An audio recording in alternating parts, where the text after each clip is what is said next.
So the article we're talking about is Unite.ai. How can AI help reduce costs of healthcare? And it has a handful of things: streamlining medical visits, lowering administrative costs, aiding diagnosing and treatment, improving writing and record keeping, creating symptom checkers, monitoring global health. Do any of those really jump out at you, given your experience and background?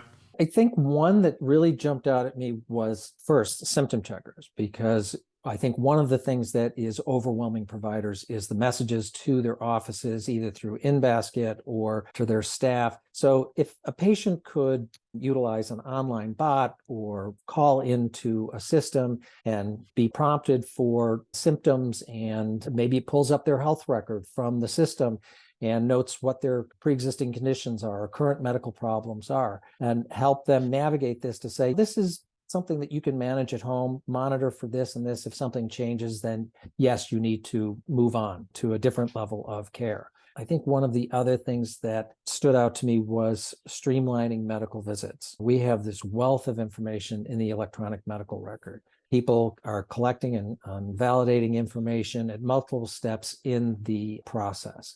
Patients are coming in for visits. Maybe they've had lab tests. Maybe they've had imaging. It would be incredibly helpful, I think, if that is streamlined, summarized, so the physician comes in and knows at a glance, here's the chief complaint, or patient's being seen for this, they've had these tests. AI says, we need to explore this, and ask the patient if they have any additional questions, so that it's really teeing things up. You go into an EMR now, and the screens they're loaded with information. And it's somewhat daunting to go across the screen and say, what do I really need to focus on here?